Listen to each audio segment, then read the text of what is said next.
Now, a reminder that we are getting interactive on this stage and allow you to submit questions that I can post to our speakers at the end of each section. For the second year, we're using hashtag Better Questions, the digital Q&A platform provided by EY. How does it work? You can submit your bold and forward-thinking questions through the hashtag Better Questions site throughout the section, and they will appear anonymously on the screen at the side of that stage, so on the left-hand side. So here's the login instructions. Take out your smartphones and go to slido.com, and enter the event code Better Questions. It's all one word and not case sensitive. And choose the room name, the forum. Submit your questions. You may want to choose to give a thumbs up to the question that other people pose and that you would like that answered.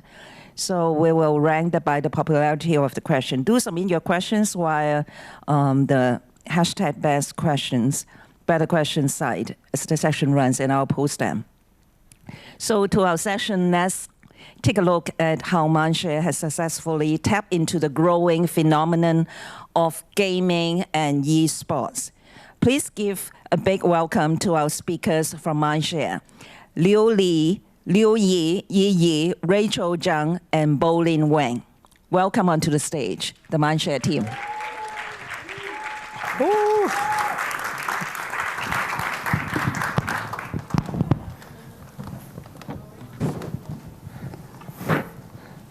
好，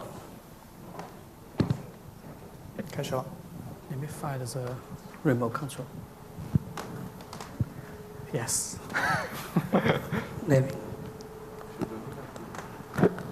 Hello. Hello. Hi. Welcome to our gaming session. I'm Bolin Wang, Content Plus China, from Content Plus China. Content Plus deliver IP-based engagement solution for all the brand, and we provide the live streaming, gaming, online video, offline experience, and much more. But not only gaming, sorry, not only gaming, we think the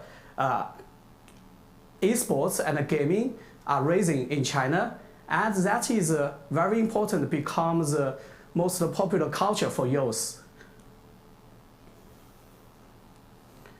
And we think we have to focus on this on today. So I know many of my fellow Chinese marketers will talk to you about how China is different.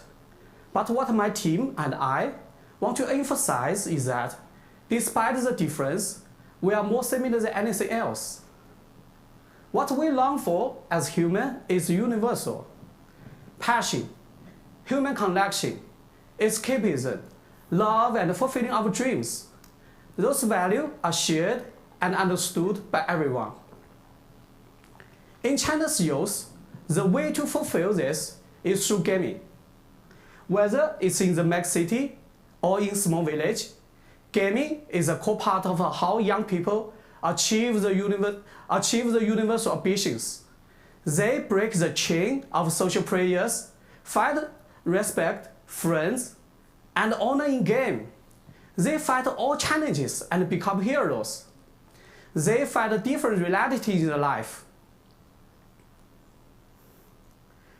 China is the biggest game market, home of the biggest gaming company and mobile game. But gamers are coming to you. Gaming and gamer will change the world, and the change will come fast. Next, 3 of my team members will talk to you how to create experience loved by gamer, and how brand and gaming continue to push each other in China. Next is Liu Yi. Thank you, Bolin. Bonjour. I'm Liu Yi, the head of Gaming Hub here at Mindshare. When we talk about gaming and how it connects to what makes us human, what do we mean? And how does that impact myself and the team approaching gaming for our client? So let's take a look at the following people. This is my colleague He Meng. In her favorite competitive esports game, she doesn't really care about winning or losing, but she will be the first one to buy the virtual outfit for her favorite character over there, to express her personality and her style. This is the son of a rich businessman in a Tier 2 city in China. While running his own business during the daytime, he will spend around 20,000 euros per month maintaining his virtual clan, imposing his will over hundreds of subordinates with the best and most expensive gear in the game. And behind each of those IDs is a real person. This is a factory worker in a less developed part of China. He doesn't earn too much money every month, but he will spend half of his small wage on games, and probably most of his spare time on games.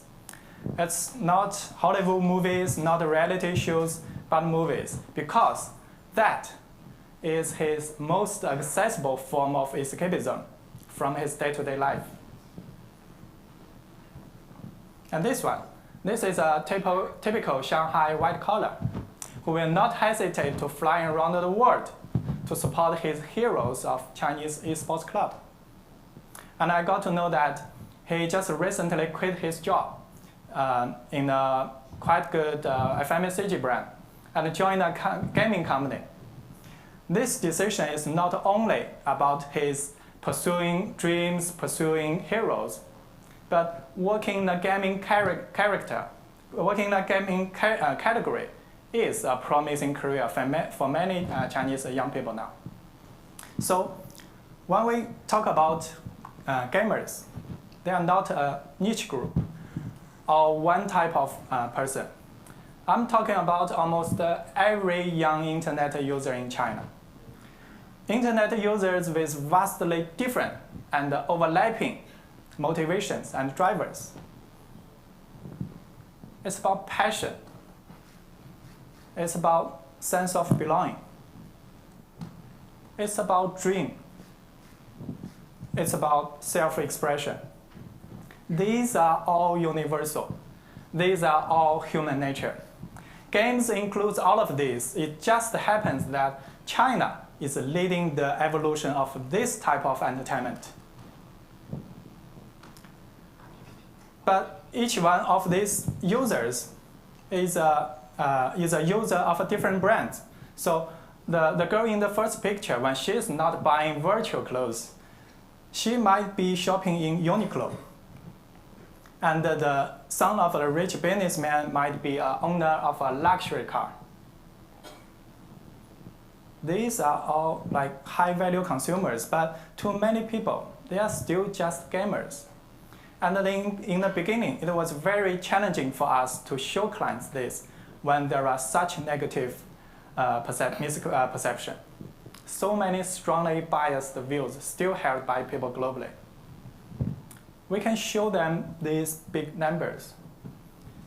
The fact there are 500 million gamers in China, 200 million esports players, but they still get lost. In China, the numbers are so big that they often lose meaning. Of course, we can still show them the big numbers and fancy videos, but what made a difference is that we help our client to understand this culture and to live it. We need to help them to take these 4 actions. First, embrace the passion for gaming and the fulfillment it provides people. Second, understand the mechanics. Third, the role of your brand in this gaming culture. Fourth, to empower your young team to make everything work. The first one we have spoken about already. Different reasons of Chinese people are so passionate for gaming and different reasons of fulfillment it gives people.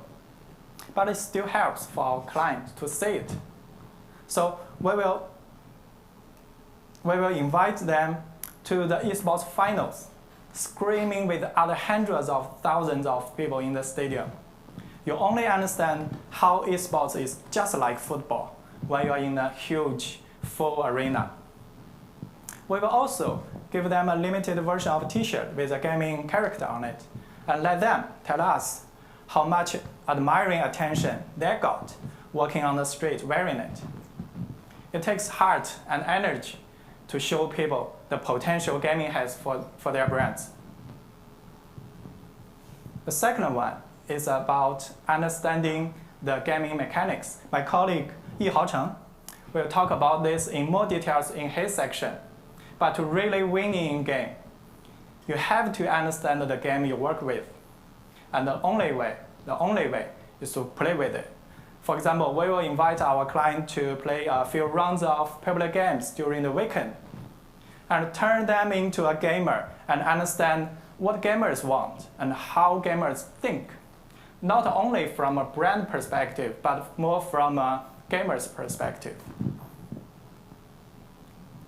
The third one is a unique role that brands can normalize and celebrate this gaming culture, which is still criticized around the world, despite its growing popularity. To unlock the potential of consumers, potential of consumers for your brand across different categories, no matter it's a high fashion or food, my colleague Zhang Yanying will talk about this in particular with our beauty client. Yes, L'Oreal do gaming. Finally, and mostly importantly, how to empower your young team to make it work. Because your CMO will probably not know games as well as your young graduates. So we empower our young team to take the lead. Here, we let our 20-year-old young planner tell our client that when it comes to understand gaming culture and young consumers, what they thought could be different. We have worked incredibly hard to foster the internal environment, to empower the young force to stamp the authority and lead activation. And the most important thing we do is to listen to them. And with that, I want to pass to my colleague Yi Haocheng and understand the importance of gaming mechanics. Thank you.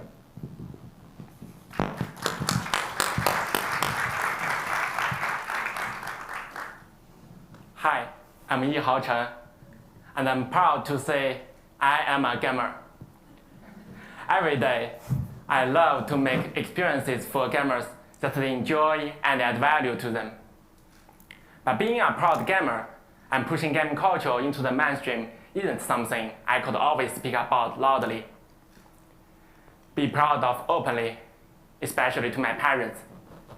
I remember in high school having to keep an ear out for my mom came up the stairs and slamming my laptop shut when she was about to open the door. She couldn't possibly know I was playing video games, but the reflexes that required probably helped me become a better player. Under my mom's hard training, I won thousands of dollars of prize money in college. But actually, I missed the opportunity to go pro as I couldn't win my parents' understanding. The dreams that a tiger mom has for a son is a far cry from making a living playing video games. That made it even harder to take when my mom showed me the photo of someone I used to game with making $9 million from a tournament. What a shame. The moral story is, don't always listen to your parents. At this time, I won't spend too long talking about how big gaming now is in China. I think this photo of 70,000 fans watching the final of the League of Legends World Cup does that for me. But being a gamer has given me a unique insight and a perspective on how to build these experiences for brands. During the process of rejuvenating its brands, Yum China, who owns Pizza Hut and KFC in China, challenged its partners to seek out and find opportunities to attract a younger audience and to enrich the in-store experience. We needed to rejuvenate the eating experience of their restaurant in line with what the Chinese youth were doing. I remember presenting to their CMO the huge growth potential of gaming and how this was the key to appealing to young people in China.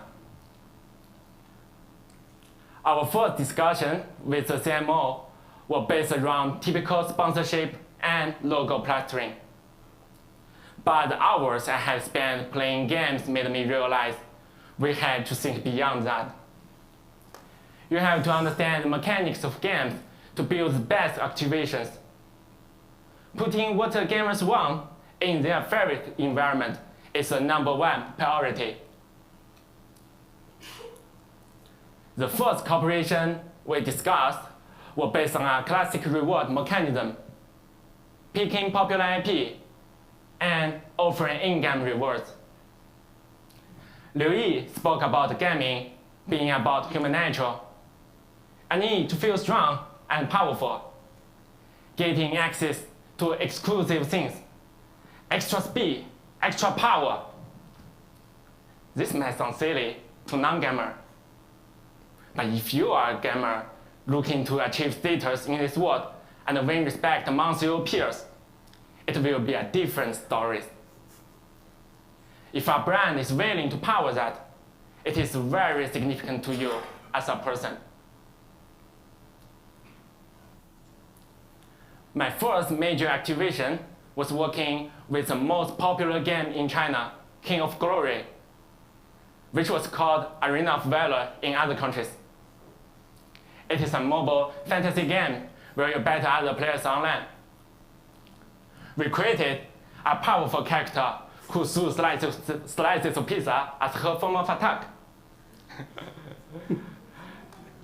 Her looks, actions, and voice made her become one of the most popular characters in the game. Look, she's keep attacking through pizza. She became our spokesman. She became our spokeswoman in Pizza Hut. But to prevent the risk of unbalancing the game, the developers ensured that very few people who engaged with the campaign could get access to this character. There are many other limits to this upgrade type of collaboration. It is expensive in regard to development resource. It is also disposable. A character is created, it inspires, and it goes. There is a limited number available in the top IPs. What really worked was encouraging players to play games in a restaurant with LBS. Because as players, we really want to play with others in real life, not only online. It became clear that we needed to magnify this, to gamify the dining experience. The game Omyoji, based on Japanese ghost hunting stories, took the youth by storm in 2017. You can think of it as Pokemon Go. Ghosts are the most prized possessions in the game. Gamers hunt down the ghosts, train and treat them as partners. The game gained over 10 million daily active users in 2 months, and every brand wanted to be part of the craze. We did too. But what can KFC bring to Omyoji and the fans of the game? We had to find a way to enhance the gaming experience that gamers could enjoy with our brand offering. This could only be done with detailed understanding of how the game worked. So we worked with the developers to turn several Sun KFC restaurants in real ghost hunting playgrounds. To get gamers into the restaurant, we incorporated their locations in the game's LBS system. Gamers can find the most popular and limited edition goods only in their restaurant. Once inside, gamers can also invite their online friend to hunt down the in-store goods, so the impact is further amplified. Meanwhile, we turned one of the most popular activities, a lucky draw system, into an unmissable real-life experience. Instead of using the normal redeeming system, we created an augmented reality redeeming system along with the developers. In restaurant, gamers could scan the special KFC assets like a table mat, and the goods would emerge in AR format. The bigger assets they scan, the bigger the AR goods are. This appealed to gamers' desires to take photos with their favorite characters in real life. Look at the screen. You can hold the goods in your hands, and you can also hide under their wings. That's funny. More than 10 million enthusiastic players rush to KFC restaurant for a chance to immerse in their favorite game. Some restaurants were so packed that we had to limit the crowds. Fans waited for hours to get into the restaurant. As a result, this campaign became the biggest gaming collaboration that any brand has done in China. Millions of limited edition buckets were sold in the first few days, and with hashtag KFC Push Omyoji mentioned over 100 million times on social media. But more than the numbers are the stories. A student drove 20 kilometers to KFC for the limited edition combos and play with friends. A white-collar worker spent their entire lunch break defeating monsters there. They had a new choice besides only eating at their desk. But what's the best part from the client's perspective? The developers provide precious resources that everyone had never imagined before. Why? Because they truly feel the collaboration add value to the game. And it was proven too. The game Omyoji benefited massively from the collaboration. They saw a 17% increase in new users to its already massive audience, and a 7% uplift in daily active users.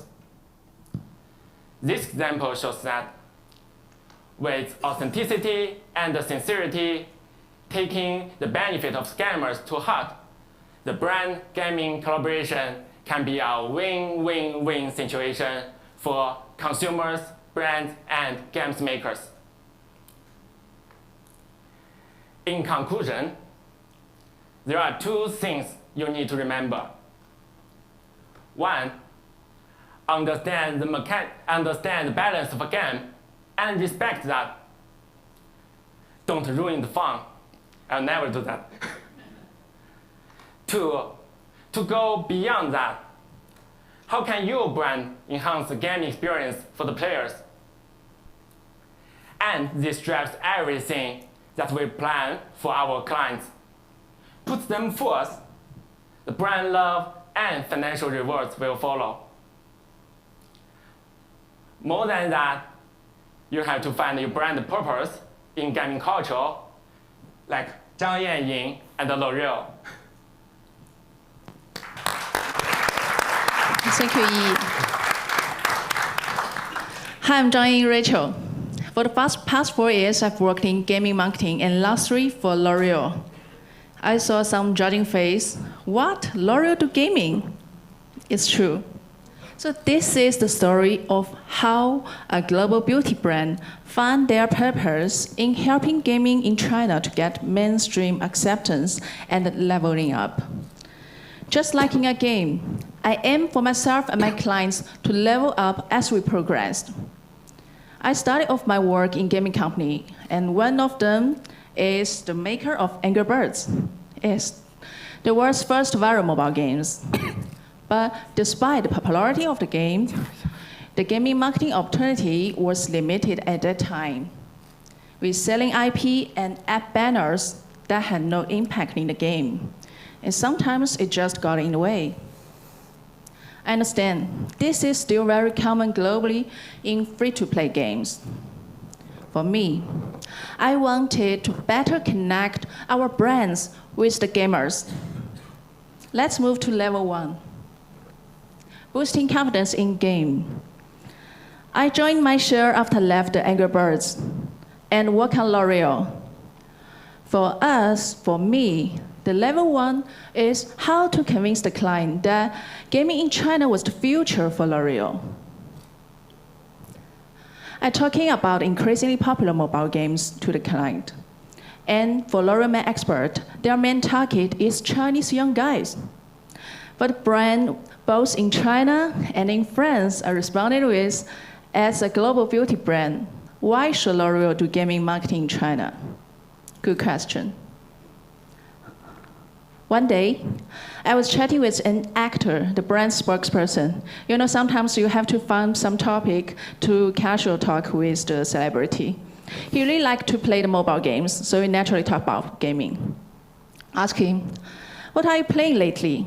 He said, a parkour game, which was quite popular at the time. Makes sense. Ask him, if there is a product image showing the game, what do you think about that? He said, that could disturb him playing the games.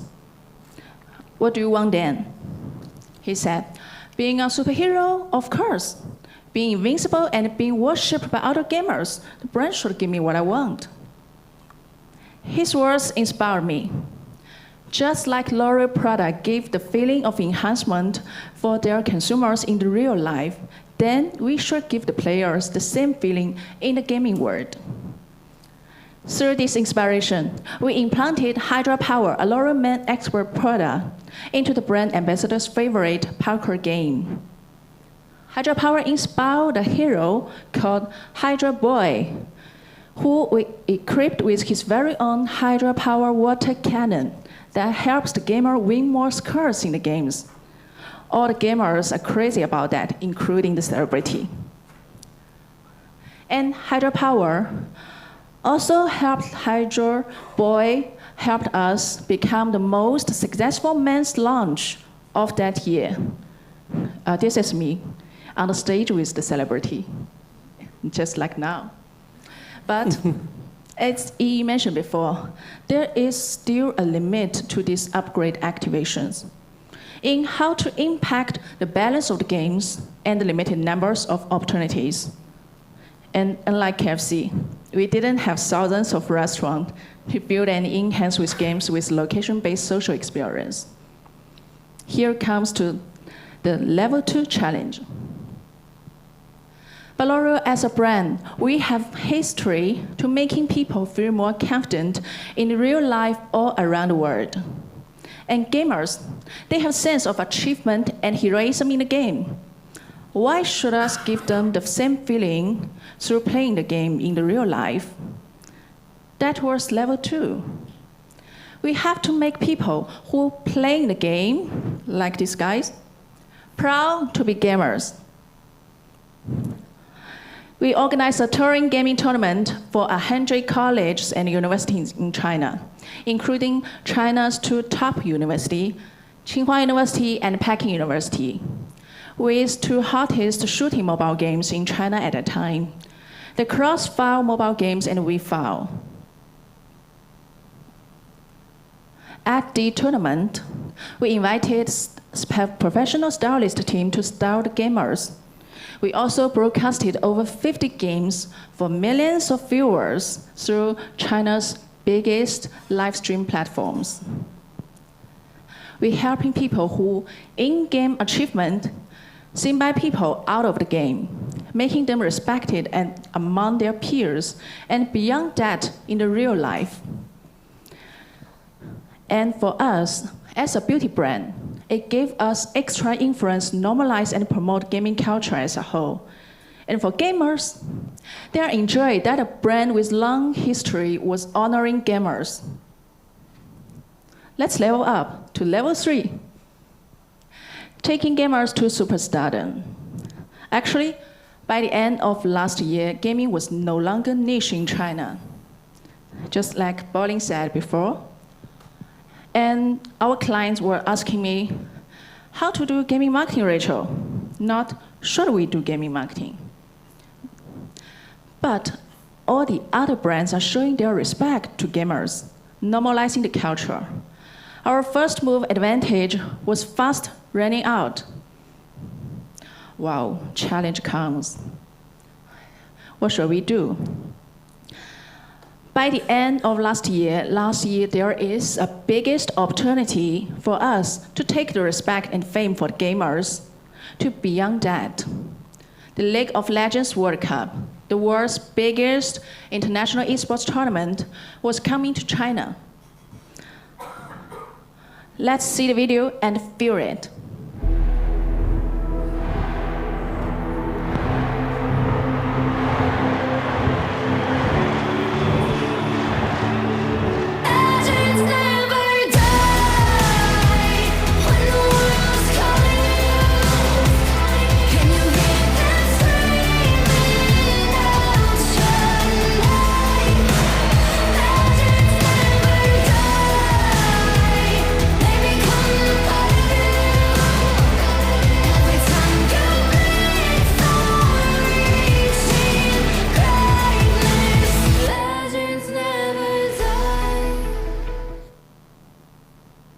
Even I saw this video for 100 times, I still feel very exciting about that. Because this is the first time that international esports tournament in such a big scale was be hosted in my country, in China.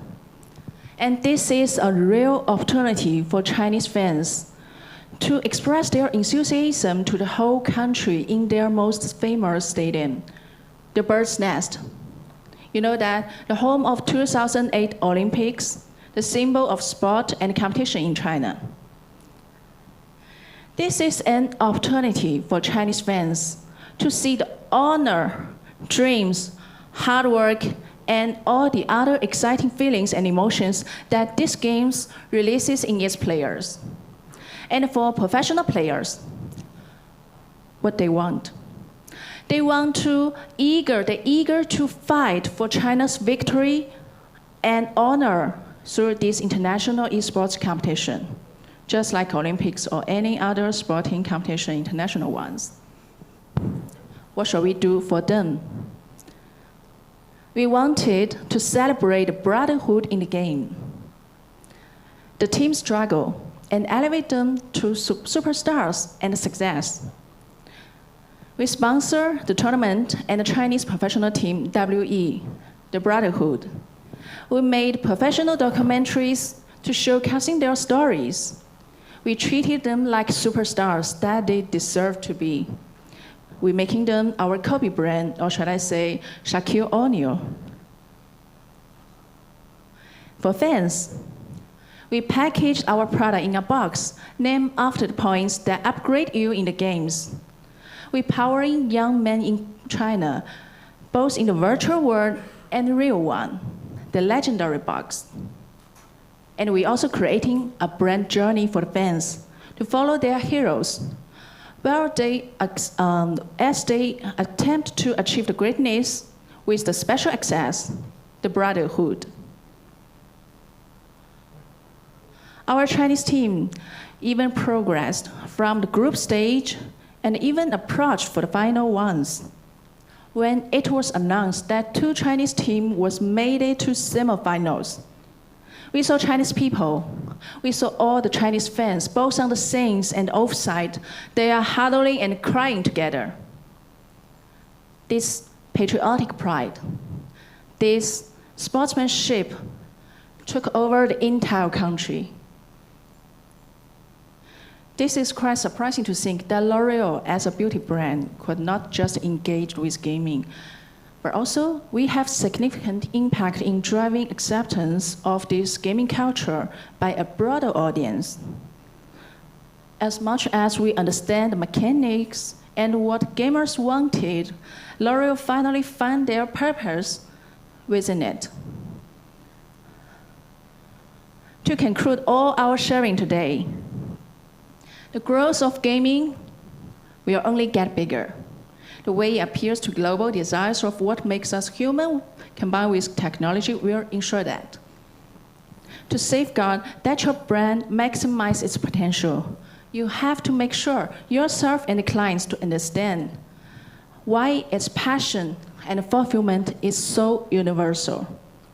To take time to understand the mechanics and the role of your brand in what you can do for the gamers, not just they can do for you. And finally, empower the young people in your team to lead this trend because they probably understand the youth culture more than your CMO. But at least my clients are trying, my client in China. Love you. And now you should too. Everybody? Hey guys, let's game on. Come on. Come on. Thank you. Thank you, guys. Cheers. Please have a seat because we are going to have some questions from the floor. It's really contagious. Remind me of the movie, Steven Spielberg movie, Ready Player One. Have you, anyone seen the movie about the virtual? It's exciting. And it's a blockbuster in China. So let us have a look at the questions that you guys posted. There's one very popular question, a lot of thumbs up. So what do the panelists here see as the primary revenue stream for esports in the future? I think right now the numbers tell us that the whole esports market is trying to learn from the traditional sports like NBA, World Cup, etc. So, but if you see the income sources, the sponsorship, which is a brand investment, is still not a very big part of the whole revenue part. So we believe in the future, the brand investment will still increase a lot, not only in China, but also globally. And this may well not be a very popular question, but because understanding all your passion about gaming, how are brands addressing the negative outcomes of gaming addiction? Because addiction can be, actually I'm surprised to see that you're allowed to have so much exhibition inside, the most well-known universities in Beijing too. So what are the brands, conscientious believe that what they should do about addiction? I think first of all, as an agency and as individuals, we do marketing and game marketing, and we help our client to do game marketing responsibly. That's our main principle. And I think the trend is going on. So I won't make a judgment whether gaming itself is good or bad. But I can make an example of myself. On the other side, for example, I would take football as an example. I'm a huge football fan in the past like 20 years. And I really like my kid to learn how to play football. Because I know that in football, there is a lot of a positive side of human nature, like teamwork. It's beyond language. You don't have to speak. You can compete with other people from other countries, etc. And also, I know that if you play football, you get injured sometime. I injured myself. But that injury won't stop me to encourage my kid to play football. So I think that's my understanding. I believe any immoderate entertainment can be harmful. And I think we just need to be responsible on that. Looks like there are some interested investors in Western IP. I've seen that a lot of the IPs are locally developed in China, or maybe in Japan and Korea too. They're mostly locally developed, all the IP. Almost is a local. Yes, local, right? So what are the obstacles to Western IP penetration across the Chinese market? As an example, is Western IP becomes a very popular culture, like some Marvel, Disney. gets lots of exciting content to Chinese market. I think China is a very big market, so Western IP and a local IP will get a big increased room in the future. And what do you think the future of gaming marketing would be? We believe before the wording, before the culture, gaming already is there. That means you have to create the fun to everyone. So now the gaming become more interactive and more entertainment. That is the way for the future. On the other side, we believe because on this world still get half people, they do not connect with the internet. But if they connect internet, I think first will be mobile. So I think mobile gaming will become bigger and bigger. And Liu Yi. And I just want to add on that. I think gamification, not only game marketing, is a trend for future. For example, your credit card credit is a way of gamification. So I think in the future, gaming can play a big role in even a bigger cause, like communication across different cultures, and even on education, etc., etc. So I believe there is a big potential in the future. We saw a lot of passion on the stage from the speakers, but I think this audience are very, very curious about the potential of the gaming market in China. In fact, some of the basic questions they ask is about what is the percentage of the gamers, how many of them are the creators, and how many of them are just pure consumers. Creators. Creators of gaming. Creators of gaming. Game maker? Yeah. Okay. Well, so basically we have 500 million gamers. I don't know what's the percentage of the creator could be.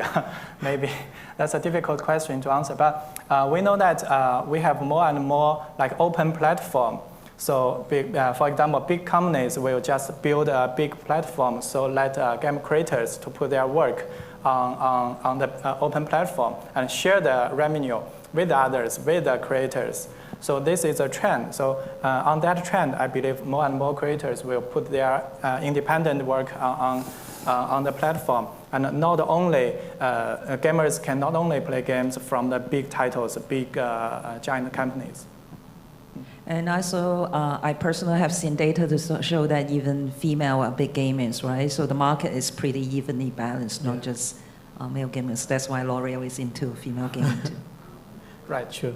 Okay, so thank you very much for Mindshare, Liu Yi, Yi, Rachel, and Bolin for your very generous sharing. Thank you. Thank you, guys. Thank you, guys.